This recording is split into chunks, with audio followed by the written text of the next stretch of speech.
Hello everyone, welcome और welcome back to my channel. कैसे हो आप सब? आई होप कि आप सभी अच्छे हों और सेफ हों। हमने स्टार्ट किया हुआ है BA/BSc 6 एम मैथ्स डायनामिक्स। इसमें chapter number 3 simple harmonic motion में आपको करवा रही हूँ। अब तक हम इसके 1 से लेके 15 तक क्वेश्चन कर चुके हैं, जिसको हमने 2 वीडियोज़ में कंप्लीट किया है, कवर किया है। अगर आप में से किसी ने वो वीडियो नहीं देखी है तो पहले उन क्वेश्चंस को समझ लेना, तभी आपको आगे वाले क्वेश्चंस आएंगे और कंसेप्ट आपको क्लियर होना चाहिए। ठीक है, तो स्टार्ट करते हैं क्वेश्चन नंबर 16 से। कोशिश करूँगी आज कंप्लीट करवाने की। अगर एक दो क्वेश्चन रह जाएगा तो फिर कल कर लेंगे। ठीक है, देखो 16 क्वेश्चन की स्टेटमेंट रीड करो। A particle is executing SHM such that A and B are at extreme position. Extreme points दे रखे हैं A और B। पार्टिकल SHM एग्जीक्यूट कर रहा है। It passes through a certain point P eight interval 0.5 and 1.5 with the speed of 3 centimeter per second. Determine the maximum speed and also the ratio of AP by BP। क्या कह रहा है? Particle है, SHM execute कर रहा है, A और B क्या है? एक्सट्रीम पॉइंट है। एक P पॉइंट से सेट पास करता है एट इंटरवल ऑफ 0.5। एक बार तो 0.5 उसको टाइम लगता है और एक बार क्या लगता है 1.5। अभी इसका क्या मतलब है आपको डायग्राम से समझाऊंगी मैं।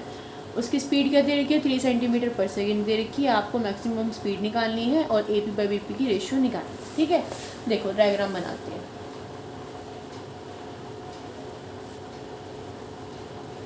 एक्सट्रीम पॉइंट्स कौन से हैं? A और B है। हमने पॉइंट लिया O और यहाँ पे हमने पॉइंट लिया P। तो क्या कहा? P पर जाने पर उसको जो टाइम लग रहा है, एक बार 0.5 लग रहा है और एक बार कितना लग रहा है? 1.5। तो देखो इसका क्या मतलब है, A से P तक का जो आने का टाइम है वो 0.5 लग रहा है और P से O तक का टाइम भी कितना लग रहा है? 0। मतलब O से P जाओ या A से P जाओ तब तो टाइम लग रहा है आपको 0.5। लेकिन जब आप O से P जाकर P से A जाकर A से P वापस आते हो तब आपको कितना टाइम लग रहा है? 1.5। कॉमन सी बात है, अगर यहाँ से यहाँ तक जाने में 0.5 लग रहा है तो ऐसा तो है नहीं कि यहाँ से यहाँ तक, यहाँ से यहाँ तक, यहाँ वापस आने में 0.5 लगेगा। नहीं, ज़्यादा लगेगा ना। तो देखो टाइम क्या है, A से P तक का जो टाइम है वो है 0.5 और O से लेके P तक का टाइम भी क्या है? 0.5। और O से P से A जाकर और फिर P आना, क्योंकि उसने क्या कहा है, पॉइंट P पर आने का टाइम बता रखा, तो वो कितना लगेगा? वो 1.5। ठीक है, तो देखो 0 से A कितना टाइम लगेगा? 0 से A कितना टाइम लगेगा निकालें। देखिए टाइम पीरियड कैसे निकालते हैं हम। टाइम पीरियड उसने क्या कहा है आपको निकालने के लिए? क्या कहा है? मैक्सिमम स्पीड का है और रेशियो का ही है। ठीक है, देखो टाइम पीरियड क्या हो जाएगा? ट्वाइस हो जाएगा किसका? Time from A to O to P। A to O to O। देखो अगर O से लेके A तक का टाइम निकालना है, O से लेके A तक का टाइम निकालना है, तो मैं इसको लिख सकती हूँ कि ट्वाइस हो जाएगा। किस चीज़ का ट्वाइस होगा? O से लेके A तक वापस O में आने का, उसका जो ट्वाइस होगा वो क्या होगा? टोटल टाइम पीरियड होगा। टाइम पीरियड का फॉर्मूला 2π/√में का क्या मतलब होता है? जितना टाइम यहाँ से यहाँ तक आने में लगा वो टोटल टाइम होता है। तो उसको मैं क्या लिख सकती हूँ कि ट्वाइस ऑफ O से A से O वापस आने में जो टाइम लगेगा वो टोटल टाइम होगा ना। इतनी बात समझ में आ गई। अब हम क्या करेंगे, हम इसको ब्रेक कर लेंगे क्योंकि हमारे पास ये वैल्यूज़ गिवन है। तो मैं इसको कैसे लिख सकती हूँ? ट्वाइस ऑफ O से A। O से A को आप ऐसे लिख सकते हो, कैसे? O से A से P। हमने क्या करना है? O से A से O आना है। तो क्या करो, जो टाइम आपको गिवन है ना उसके अकॉर्डिंग ब्रेक कर लो। O से A से P, यानी कि O से A से लेके P तक एक तो इसको में ब्रेक कर लो और फिर P से लेके O तक में ब्रेक कर लो। ऐसा हमने क्यों किया? क्योंकि हमारे पास देखो ये वाला टाइम है। O से लेके P से लेके A से लेके P तक वापस अगर हम आ रहे हैं तो हमें 1.5 लग रहा है ना। तो वही तो काम हम यहाँ पे कर रहे हैं। O से लेके P से लेके A से लेके वापस P पर आ रहे हैं। ठीक है, तो इसका जो इसको ब्रेक कर लो ऐसे। टाइम फ्रॉम O से A से, डायरेक्ट लिख लो आपकी मर्जी है। O से A से P लिख लो या फिर O से P से A से P लिख लो, बात तो एक ही है। समझ में आ गया ना क्या बोल रही हूँ मैं? और फिर साथ में क्या रह जाएगा? टाइम फ्रॉम पी से ओ, ये रह जाएगा ना, इसका ट्वाइस है। तो देखो इसकी वैल्यू कितनी है 1.5, पी से ओ तक का टाइम कितना है 0.5, ठीक है। तो ये कितना हो गया आपका 4 नहीं हो गया, है ना, टाइम कितना आ गया 4 सेकेंड।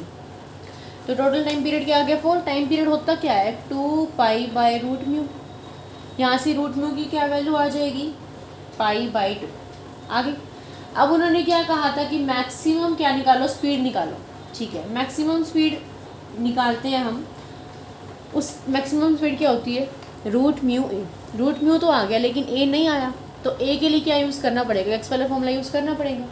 तो हम यूज़ करते हैं x equal to a sine under root mu t, ठीक है। आपको क्वेश्चन में क्या दे रखी है, क्वेश्चन में दे रखी है स्पीड, स्पीड दे रखी है क्वेश्चन में 3 सेंटीमीटर पर सेकेंड, यानी कि वेलोसिटी दे रखी है। ये क्या है डिस्टेंस का फॉर्मूला, डिस्टेंस का अगर डेरिवेशन कर दूँ dx बाई dt निकाल दूँ तो वो क्या बन जाएगी v वेलोसिटी बन जाएगी। v क्या होती है dx बाई dt होती है ना, क्यों, तो इसका क्या करो डेरिवेटिव कर दो, क्योंकि आपको क्वेश्चन में dx बाई dt ही गिवन है। इसका डेरिवेटिव क्या हो जाएगा root mu a cos root mu t. dx by dt कितना है 3 है, रूट म्यू की वैल्यू कितनी है पाई बाई 2 है, ये आपको निकालना है। कॉस रूट म्यू की वैल्यू कितनी है पाई बाई 2 है, और टाइम देखो टाइम कितना है 0.5 है। हम ये कहाँ से लेते हैं डिस्टेंस, ओ से लेते हैं ना, ओ से लेके ए तक लेते हैं, हम यहाँ से लेते हैं ना डिस्टेंस को, ओ से मेज़र करते हैं सारे डिस्टेंसेस। हमने फॉर्मूला कौन सा लिया x equal to a sine, तो ये वाला फॉर्मूला कब यूज़ करते हैं जब डिस्टेंस को ओरिजिन से मेज़र किया जाए, मीन पोजीशन से मेज़र किया जाए। तो टाइम कौन सा लोगे आप, ओ से लेकर पी तक वाला टाइम लोगे, वो कितना है 0.5 है ना, 0.5 है, तो 0.5 मतलब कि 1/2, तो इसलिए मैंने यहाँ पे टाइम को क्या लिया है 1/, समझ में आ गया। तो यहाँ से बे की वैल्यू निकाल लो, देखो 3 equal to pi by 2 a cos, ये कितना हो जाएगा पाई बाई 4 हो जाएगा, ठीक है। यानी कि कॉस यहाँ पे क्या बचेगा 3 इक्वल टू पाई बाई 2 और ए, और कॉस क्या बचेगा पाई बाई 4। तो ए क्या आ जाएगा यहाँ से 6 बाई पाई और कॉस इनवर्स पाई बाई 4, ठीक है। देखो इसको सिंपली कर लेते हैं, कॉस पाई बाई 4 कितना होता है 1/√2 होता है, तो इसकी वैल्यू क्या हो जाएगी 1/√2। इसको यहाँ लेके जाने की भी ज़रूरत नहीं है, इसकी वैल्यू क्या हो जाएगी 1/√2, और ये क्या हो जाएगा 3 2 6, ये पाई नीचे आ जाएगा 1/√2 यहाँ है, तो ये √2 यहाँ आ जाएगा। तो देखो ए की वैल्यू आ गई है, ठीक है। मैक्सिमम वेलोसिटी पूछी थी, मैक्सिमम वेलोसिटी क्या होती है रूट म्यू ए, तो रूट म्यू की वैल्यू कितनी थी पाई बाई 2 और ए की वैल्यू कितनी थी 6√2/पाई, तो पाई से पाई करके यानी कितनी आ गई 3 ठीक है। क्लियर है, समझ में आ गया। उसके बाद देखो नेक्स्ट, देखो 17th क्वेश्चन। उसके बाद at the end of the 3 successive seconds the distance of moving point with SHM from its mean position measured in same direction are 155. Show that the period of complete oscillation is this where cos theta is equals to 3/5. ये कह रहे हैं कि 3 successive second की and पर आपने देखा कि the distance of moving point with SHM from the mean position measured in same direction. एक पॉइंट था उससे आपने डिस्टेंस मेज़र किया सेम डायरेक्शन में, जैसे हम स्टॉप वॉच से करते हैं ना, तो एक बार तो टाइम जो डिस्टेंस था टाइम के बाद 1 था, 3 सक्सेसिव सेकेंड मतलब लगातार 1 मिनट के बाद 1 था, अगली 1 सेकेंड, मिनट भी नहीं सेकेंड, 1 सेकेंड के बाद 1 डिस्टेंस था, अगली 1 सेकेंड के बाद 5 डिस्टेंस था, मीटर सेंटीमीटर कुछ नहीं दे रखा है यहाँ पर, अगली 1 सेकेंड के बाद 5 डिस्टेंस था। शो करो कि जो पीरियड ऑफ कंप्लीट ऑसिलेशन है वो ये है, जहाँ पर थीटा क्या है कॉस थीटा क्या है 3/5। आसान सा क्वेश्चन है देखो, और इम्पोर्टेंट है क्वेश्चन। देखो मान लेते हैं हम कि let at the end of t +1, 3 बार है ना, t+2 second distance from mean position be 155। ठीक है, हमने क्या किया हमने मान लिया कि टी टाइम के बाद डिस्टेंस 1 है, टी प्लस 1 टाइम के बाद डिस्टेंस 5 है और टी प्लस 2 टाइम के बाद डिस्टेंस क्या है 5।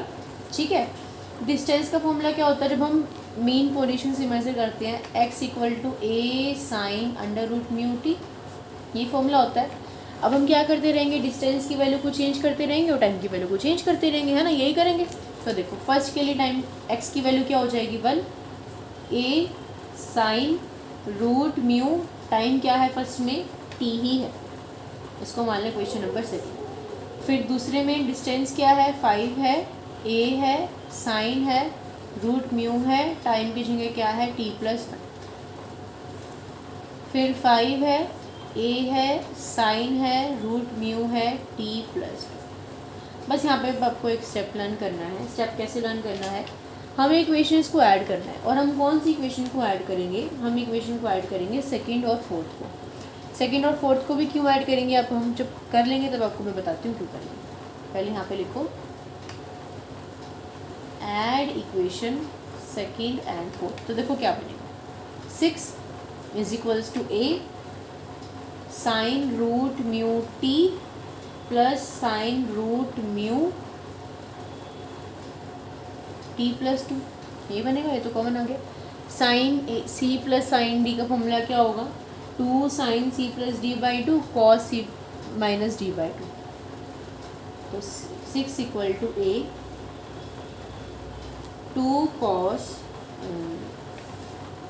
यहाँ पे क्या करो, इसको ऐसे लिखो,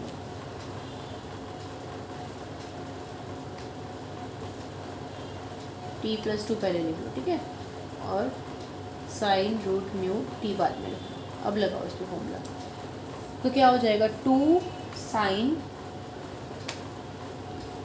रूट म्यू कॉमन आ जाएगा, t plus 2 plus T divide by 2 यानी कि 2t प्लस 2 बन जाएगा।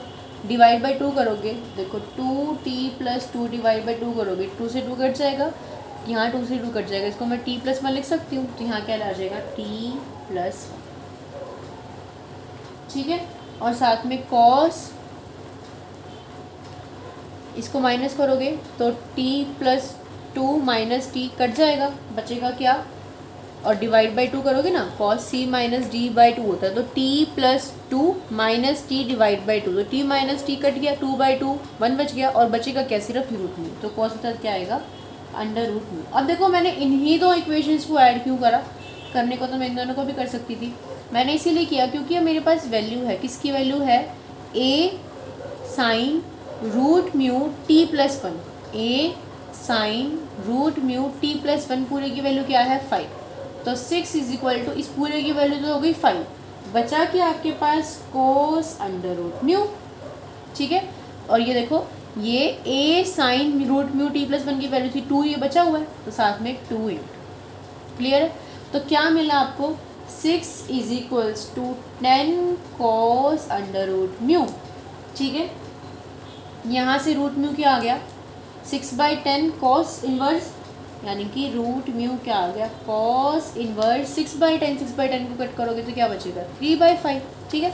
क्या कहा था क्वेश्चन में कि शो करो कि कंप्लीट ऑसिलेशन ही है, ऑसिलेशन मतलब टाइम क्या होता है 2 पाई बाय रूट म्यू, तो यानी कि 2 पाई बाय, ये देखो क्या दे रखा था क्वेश्चन में कि कोस थीटा क्या है 3/5, यहाँ क्या बन रहा है कोस इन्वर्स 3/5। यहाँ से अगर आप कोस इन्वर्स 3/5 की वैल्यू निकालोगे वो थीटा की इक्वल आएगी, तो इस टर्म को मैं थीटा लिख सकती हूँ क्वेश्चन के अकॉर्डिंग। तो 2 पाई बाय रूट म्यू यानी कि 2 पाई बाय थीटा, और टाइम की है तो यूनिट क्या हो जाएगी सेकंड। तो देखो ये तो प्रूव करना था कि टाइम पीरियड क्या है 2 पाई बाय थीटा। समझ में आया, कुछ मुश्किल था इसमें। क्या किया, डिस्टेंस का फॉर्मूला ये था, डिस्टेंस टाइम के साथ ये हो गया, इस डिस्टेंस के साथ टाइम ये था, इसके साथ ये था, इन दोनों इक्वेशंस को ऐड किया तो ये वाली वैल्यू बन गई। उसके बाद क्वेश्चन में दे रखा था कि कॉस थीटा 3/5 है, तो कॉस इनवर्स 3/5 क्या होगा थीटा, टाइम के अंदर वैल्यू पुट कर दिया, आंसर आ गया, था ना, सिंपल सा क्वेश्चन। अब देखो क्वेश्चन नंबर 18 जो कि है बिल्कुल आसान सा, एक ही लाइन का, लेकिन इसके साथ एक और क्वेश्चन हम करेंगे जो कि है 23rd। क्वेश्चन 18 में क्या है, अब पार्टिकल डिस्क्राइब कर रहा है simple harmonic motion, time period है t, स्ट्रेट लाइन में मूव कर रहा है, v अगर स्पीड है, कब, जब x जो है डिस्टेंस है मीन पोजीशन से, a एम्पलीट्यूड है, तो शो करो कि v square t square equal to 4 square a square minus x square है। इसमें शो करने का कुछ है ही नहीं। देखो आपको टाइम पीरियड का फॉर्मूला पता है 2 होता है, तो यहाँ से अगर आप सिंपल वैल्यू पुट करोगे ना v के अंदर तो ये आ जाएगा। टाइम पीरियड होता है 2 यहाँ पे उसकी वैल्यू पुट कर रखी है, कुछ भी नहीं कर रखा। वेलोसिटी का फॉर्मूला होता है ना v स्क्वायर इक्वल टू, देखो ये फॉर्मूला नहीं होता है क्या, v square equal to a square minus x square. आपको पता है कि टाइम पीरियड क्या होता है 2 होता है। ठीक है, तो यहाँ से वैल्यू पुट कर दो इसकी, क्या बन जाएगी t/2 किसके इक्वल आ जाएगा, एक मिनट, रूट पाई किसके इक्वल आ जाएगा 2 के इक्वल आ जाएगा, यानी कि किसके इक्वल आ जाएगा 4 स्क्वायर बाई टी स्क्वायर। यहाँ वैल्यू पुट करना, v square equal to 4 square by T square a square minus x square, v square t square equal to 4 square a square minus x square. ये लो हो गया question. हाँ कुछ बस ये प्रूव करना था। तो ये ऐसा क्वेश्चन तो इतना आसान तो आएगा नहीं। इसके साथ एक क्वेश्चन दे रखा है जो कि है क्वेश्चन नंबर 23। ठीक है, इसमें ही इसकी कॉन्टिन्यूशन में ही है। हो सकता है कि एग्जाम में 18 के साथ ही आपको ये ऐसे दे दी, इन कॉन्टिन्यूशन ऑफ 23 क्वेश्चन। देखो क्या है 23 क्वेश्चन में, a particle oscillates with SHM of amplitude a and periodic time t, find the expression of velocity in terms of a, t and x and let's prove this. आपको velocity निकालनी है किसकी terms में, a, t, x की term में। देखो velocity की value क्या है, v square equal to 4 square a square minus x square divide by T square. क्या कहा था कि वेलोसिटी किसकी टर्म्स में होनी चाहिए, a की टर्म्स में, t की टर्म्स में, x की टर्म्स में। निकाल दी, इतना काम तो हो गया। उसके बाद कहा कि प्रूव करके दिखाओ कि इसकी वैल्यू अगर आप इंटीग्रेशन कर दो वेलोसिटी का 0 से t लिमिट्स लेकर तो ये आएगी। बस इतना काम कर देते हैं। देखो क्या प्रूव करना है, 0 से t v स्क्वायर dt को 2 square a square by T के प्रूफ करना है, इक्वल प्रूफ करना है। ठीक है, हम कर देते हैं इसको। देखो v स्क्वायर की वैल्यू ये रही, 0 से t v square d t is equals to 4 square by T square, 0 से t a square minus x square. और ठीक है, अब देखो यहाँ पे क्या है a square minus x square और यहाँ पे क्या है t, यानी कि फंक्शन x का है और इंटीग्रेशन क्या करना है विद रिस्पेक्ट टू t। तो ऐसे कर सकते हैं, ऐसे तो नहीं कर सकते। फंक्शन x को किसमें चेंज करना पड़ेगा, t में। उसके लिए हमारे पास एक ही फॉर्मूला है, क्या, x की वैल्यू पुट कर दो तो t की टर्म्स में क्या होती है a साइन। अब x की वैल्यू तो देखो a साइन भी होती है और a कॉस भी होती है, तो आपकी मर्जी है कोई वैल्यू पुट कर दो। बाकी जनरली हम मीन पोजीशन से ही डिस्टेंस को मेज़र करते हैं, तो x को हम यहाँ क्या पुट करेंगे, a sine under root mu t। तो क्या करो, x को पुट कर दो a sine under root mu t। तो यहाँ देखो क्या बन जाएगा, 4 स्क्वायर बाई टी स्क्वायर, 0 से t, यहाँ क्या बन जाएगा आपका a square minus a square sine square under root mu t और डी। ठीक है, a स्क्वायर कॉमन आ रहा है, बाहर ले लो, 4 square a square by T square, 0 से t, 1 minus sine square theta क्या हो जाता है, कॉस स्क्वायर थीटा। तो मतलब कि cos square root mu t और डी टी। यहाँ से a स्क्वायर मैंने कॉमन ले लिया, क्या बन गया 1 minus sine square root mu t, जो कि होता है cos square root mu t d t. ठीक है, फिर 4 square a square divide by T square, 0 से t, cos square two theta को क्या लिखते हैं 1 प्लस कॉस 2 थीटा बाई 2, यानी कि 1 plus cos 2 root mu t. और क्योंकि स्क्वायर है तो बाई 2 करेंगे तो कट जाएगा।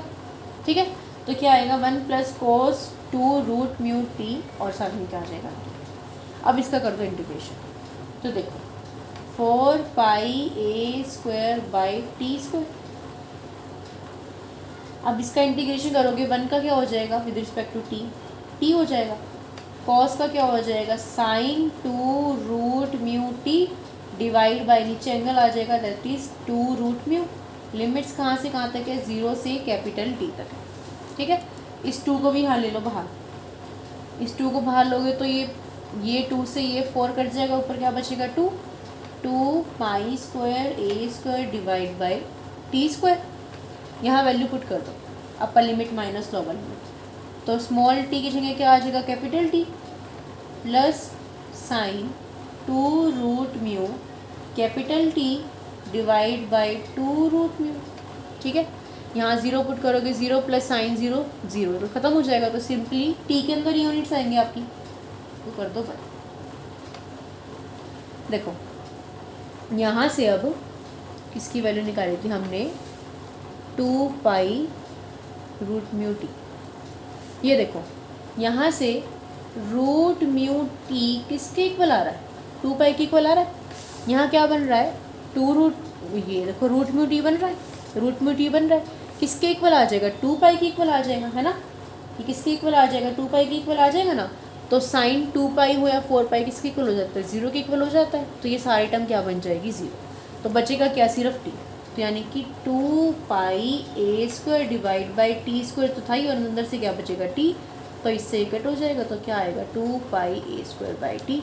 यहाँ लिख देना, क्या लिखोगे कि रूट म्यू टी किसके इक्वल था, 2 पाई के इक्वल, इसलिए ये 0। क्वेश्चन समझ में आ गया, बस ये प्रूव करना था। देखो ये प्रूव करना था कि वेलोसिटी का अगर आप इंटीग्रेशन करते हो विद लिमिट्स 0 से t, तो यहाँ से आता है। आ गया, क्या था इस क्वेश्चन में, पहले तो सिंपली था, v का फॉर्मूला ये था, t का फॉर्मूला ये था, पुट कर दिया। उसके बाद उन्होंने कहा कि वेलोसिटी का इंटीग्रेशन करो, तो हमने देखा कि यहाँ x की टर्म्स में है और यहाँ t के रिस्पेक्ट में हमें इंटीग्रेशन करना, तो हमने x को t में चेंज कर दिया।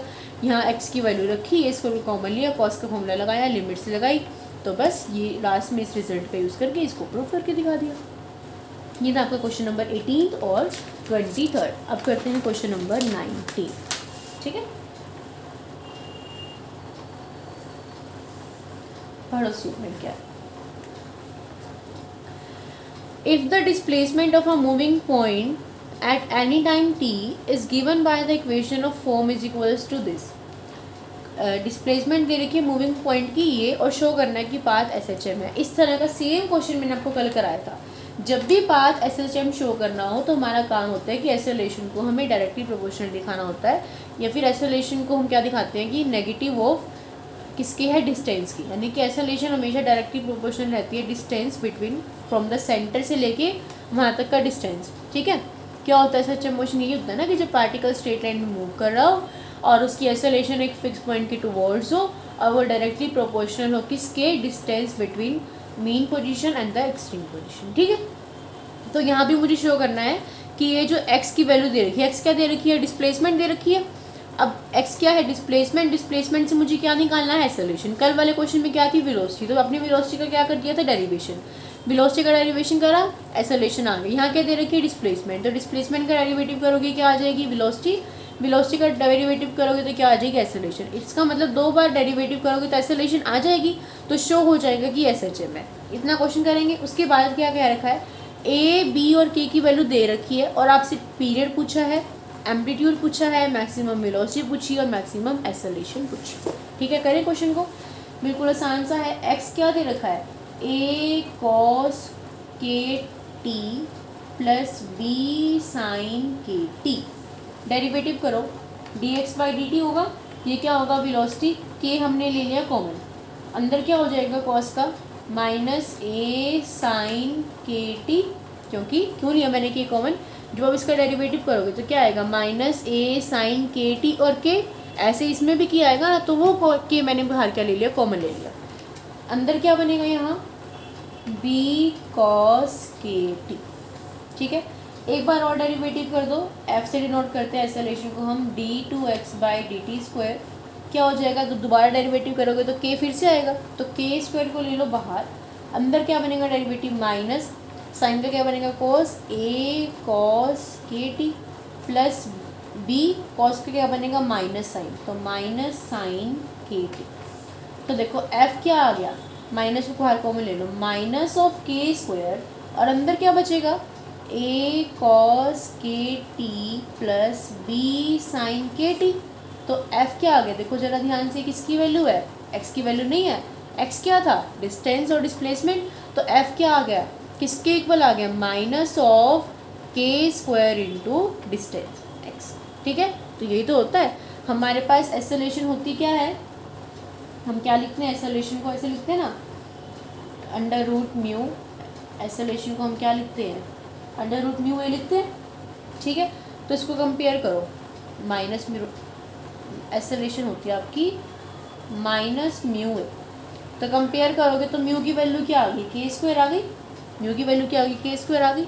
तो यहाँ से ये लिखोगे आप कि क्योंकि एक्सेलरेशन इसके इक्वल आ गया नेगेटिव ऑफ के स्क्वायर इंटू एक्स, एक्स क्या है डिस्टेंस, तो इसीलिए ये क्या हो गया है, this is the equation of SHM motion.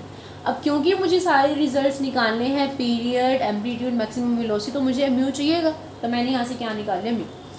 सबसे पहले निकालते हैं टाइम पीरियड। टाइम पीरियड क्या होता है, 2π/रूट म्यू, तो 2π/रूट म्यू कितना हो जाएगा, के स्क्वायर। क्वेश्चन में के की वैल्यू कितनी गिवन है, 2, तो यानी कि 2 का स्क्वायर 4, यानी कि π/2। एक मिनट, 2π/रूट म्यू, देखो 2π/रूट म्यू लिखना था ना, तो रूट म्यू क्या होगा, के होगा ना, सिर्फ के, ठीक है, के होगा, के की वैल्यू है 2, के की वैल्यू है 2, तो आंसर क्या आ जाएगा, पाई सेकेंड्स। क्या आ जाएगा आंसर, पाई सेकेंड्स, ठीक है। दूसरी चीज़ निकालनी है आपको एम्पलीट्यूड। क्या निकालना है, एम्पलीट्यूड। तो देखो एम्पलीट्यूड के लिए क्या करें, अब एम्पलीट्यूड कैसे निकालना पड़ेगा, देखिए एक्सट्रीम पोजीशन पर, जो एक्सट्रीम पोजीशन होती है आपकी, उस पर क्या होता है, पार्टिकल रुक जाता है। अगर हम डायग्राम बनाए ऐसे, तो यहाँ मान लो पार्टिकल है, ऐसे है, ठीक है। तो पार्टिकल जब ओ से ए पे जाता है, जब पार्टिकल ओ से ए पे जाता है, तो ए इसकी एक्सट्रीम पोजीशन है, तो पार्टिकल यहाँ रुकता है ना एक बार, तो फिर वापस ए पर जाता है। तो मतलब ए पर पार्टिकल की वेलोसिटी क्या होती है, 0 होती है। वेलोसिटी आपने निकाल रखी है, ये निकाल रखी, तो हम निकाल सकते हैं कि एक्सट्रीम पोजीशन के लिए वेलोसिटी 0 होती है, तो मैं यहाँ से वो पॉइंट निकाल सकती हूँ ना कि जिस पर वी की वैल्यू 0 होगी। मैक्सिमा मिनिमा करते हैं ना हम, जैसे मैक्सिमा के लिए मिनिमा के लिए क्या करते हैं, फर्स्ट डेरिवेटिव को 0 रखते हैं, तो एक्स का फर्स्ट डेरिवेटिव क्या होगा, dx/dt।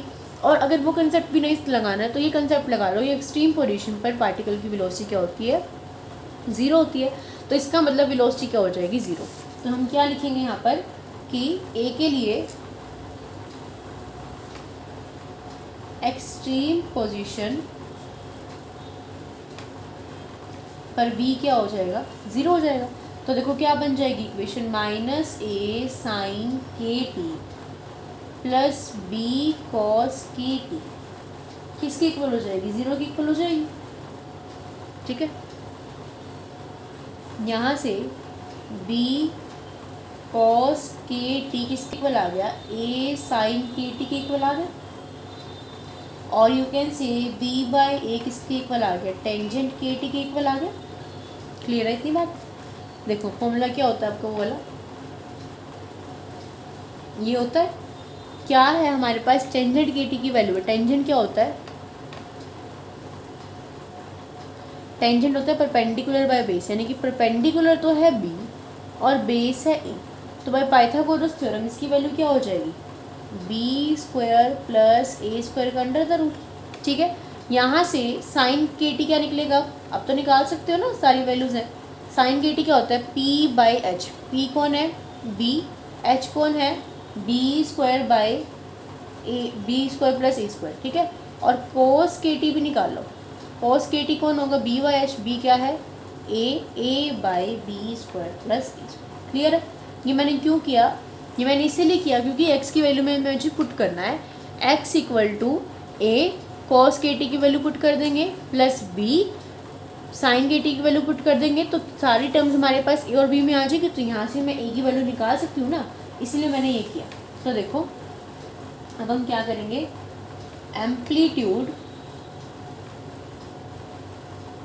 एम्पलीट्यूड कब निकाल रहे हैं, जब x क्या है, एट टेंजेंट k है, टेंजेंट kt है। तो देखो क्या है, वैसे तो वैल्यू b/a है, बट इसमें पुट करते हैं हम, किसमें, first equation, put all values in equation number 1। तो क्या बन जाएगी equation, x = a into cos kt की वैल्यू क्या है, a/b² प्लस a² का under the root, plus B into sine K T की वैल्यू क्या है, B by A square plus B square का अंडर द रूट। तो देखो A square by B square plus A square का under root बनेगा, यहाँ से यहाँ b square by A square plus B square का अंडर रूट बनेगा, ये बनेगा ना। तो मतलब कि ये बनेगा root of a square plus B square. तो इसको आप क्या लिख सकते हो, रूट ऑफ, इसको ऐसे लिख सकते हो ना, root of a square plus B square into root of a square plus B square. तो रूट से रूट वाली टर्म कट जाएगी, तो यानी कि बचेगा क्या, आपके पास एक रूट वाली टर्म बचेगी ए स्क्वायर प्लस बी स्क्वायर। ठीक है, यानी कि एक्स की वैल्यू क्या आ गई, ए स्क्वायर प्लस बी स्क्वायर का अंडर द रूट। ठीक है, अब यहाँ से निकाल लो किसकी वैल्यू, ए और बी की वैल्यू को पुट कर दो। ए और बी दे रखे हैं ना क्वेश्चन में, तो यहाँ से ए और बी को हम कर देते हैं पुट। देखो अब ये एक्स हमने क्या निकाला है, एक्स यहाँ पे लिखा है, हमने क्या लिखा है कि अब ये एम्पलीट्यूड है जब एक्स क्या है, एक्स की मतलब देखो यहाँ से हमने क्या किया, इस इक्वेशन का यूज़ करके टेंजेंट के टी निकाल दे। टेंजेंट के टी क्या आया, बी बाई ए। तो ये कौन सी वैल्यू है, ये वो वैल्यू है जब एक्स का एम्पलीट्यूड निकाल रहे हैं अब हम। ये सिंपल एक्स नहीं है जो यहाँ पे था, ये हमने यहाँ जो ये एक्स है ना, ये अब आपका क्या बन गया है, एम्पलीट्यूड बन गया। मैंने क्या कहा था कि एक्सट्रीम पोजीशन पर वेलोसिटी हो जाएगी ज़ीरो, हो जाएगी। तो वेलोसिटी का कंपोनेंट जीरो के इक्वल रख के मैंने टेंजेंट के टी की वैल्यू निकाल के साइन के टी कोस के टी निकाला। तो ये टेंजेंट के टी की वैल्यू कब थी, ये जब थी ना जब वेलोसिटी का कंपोनेंट ज़ीरो था, कब, एक्सट्रीम पोजीशन पर। तो उसका यूज़ करके जब आपने एक्स की वैल्यू में उसको रखी उन वैल्यूज़ को, तो इसका मतलब एक्स की ये वो वैल्यू है एक्सट्रीम वैल्यूज़ पर। तो इसका मतलब ये क्या बन जाएगा, ये अब आपका एम्पलीट्यूड बन गया। ये जो एक्स है ना, ये एम्पलीट्यूड की वैल्यू जो किसके इक्वल है, अंडर रूट ए स्क्वायर प्लस बी स्क्वायर की। यहाँ पे जो एम्पलीट्यूड है वो एक्स है और जो कि क्या है, ए स्क्वायर प्लस बी स्क्वायर। और क्वेश्चन में ए गिवन कितना है 3 और बी गिवन है आपको 4। तो 3 का स्क्वायर 9, 4 का स्क्वायर 16, अंडर द रूट 25 का अंडर रूट दैट इज़ 5। तो एम्पलीट्यूड कितना आ गया, 5। तीसरी चीज़ उन्होंने कहा था कि मैक्सिमम वेलोसिटी निकालो। मैक्सिमम वेलोसिटी होती है रूट म्यू है। देखो ध्यान से, रूट म्यू कहाँ गया, ये रहा। म्यू क्या था, के स्क्वायर, तो रूट म्यू क्या हो जाएगा, के। क्वेश्चन में आपको के की वैल्यू गिवन है कितनी, 2। तो रूट म्यू क्यों हो जाएगा, के इंटू ए। के कितना है, 2। ए का मतलब क्या है, एम्पलीट्यूड। ए वो नंबर वाला ए नहीं, ए का मतलब एम्पलीट्यूड। एम्पलीट्यूड कितना है, 5। तो मैक्सिमम वेलोसिटी कितनी आ गई, 10। और तीसरी चीज़, चौथी चीज़ जो आपको निकालनी है वो क्या निकालनी है, मैक्सिमम एक्सेलरेशन। वो क्या होती है, म्यू ए। तो देखो म्यू क्या था, के का स्क्वायर। के का स्क्वायर करोगे तो क्या आ जाएगा, 4। तो 4 इंटू ए का मतलब एम्पलीट्यूड। एम्पलीट्यूड कितना है, 5, जो मतलब कि 20। तो ये आपके सारे के सारे आंसर समझ में आ गए, सारे क्वेश्चन समझ में आ गए। अब आपके जो क्वेश्चन रह गए वो कौन से रह गए, 20, 21 और 22। 23 करवा दिया है, 24 इस चैप्टर का क्वेश्चन नहीं है। 3 क्वेश्चन रहेंगे सिर्फ, जो कि हम करेंगे नेक्स्ट वीडियो में। इस वीडियो में नहीं करवाए जाएंगे मुझसे अच्छे से, ठीक है। 33 मिनट्स की ऑलरेडी हो चुकी है वीडियो। बिल्कुल छोटे छोटे हैं, बिल्कुल आसान क्वेश्चन है। वैसे तो 5-10 मिनट की ही वीडियो बनेगी मैक्सिमम, क्योंकि सिर्फ समझाना है, हिंट में भी दे रखी है और काफ़ी आसान क्वेश्चन है, ठीक है। तो कोई बात नहीं, फिर भी जो भी है बाद में करेंगे, जो भी रह गया है। अब तक सिर्फ 3 क्वेश्चन रह गए हैं, पूरा चैप्टर कंप्लीट हो गया है। इस चैप्टर को प्लीज़ ध्यान से कर लेना। गिनती के 23 क्वेश्चन है और इम्पॉर्टेंट है और आसान भी है। आपने देखा कुछ भी नहीं है इन क्वेश्चन में, सिर्फ 7, 8, 9 फॉर्मूले हैं, वो याद करने हैं। 4 नंबर का क्वेश्चन पक्का है, ठीक है। आपके फर्स्ट से लेके 4 चैप्टर की 1 यूनिट बनती है ना। अगर हम NE5 के अकॉर्डिंग भी देखें तो देखो, फर्स्ट 4th की 1 यूनिट बनती है। 3 चैप्टर्स हमारे हो गए हैं, 3 ही क्वेश्चन रह गए, हो जाएगा ये भी। 4 चैप्टर करवाऊंगी फिर मैं आपको। 4 चैप्टर भी काफ़ी छोटा सा आसान सा ही है, एक एक्सरसाइज है, ठीक है। उसके बाद फिर हमारे 2 चैप्टर्स रह जाएंगे, तब जाके आपकी 2 यूनिट कंप्लीट हो जाएंगी। तो इसीलिए ये फटाफट करवा रही हूँ कि 2 यूनिट तो एटलीस्ट आपकी हो जाएंगी, क्योंकि इस बार पेपर हो सकता है कि जल्दी भी हो जाए। और अब आपको, क्योंकि सबका आपका फाइनल ईयर है, आप में से कोई MSc की तैयारी कर रहा होगा, कोई कंप्यूटर का स्टूडेंट है तो MCA की तैयारी कर रहा होगा, MSc फिजिक्स की कर रहा होगा, मतलब हर किसी को तैयारी तो करनी है। तो इसीलिए आप भी सोचेंगे कि हमारा ये सिलेबस जल्दी से हो जाए, है ना। इसीलिए उस सारी चीज़ों को ध्यान में रखते हुए ऐसे करवाया जा रहा है। MSc मैथ्स में आप कितने बच्चे इंटरेस्टेड हैं, एक बार मुझे बता देना, मैं देखती हूँ। इसके बारे में भी डिस्कस करेंगे हम एक बार कि एंट्रेंस के लिए कैसे क्या कुछ करना है, ठीक है। देखती हूँ मैं, ओके।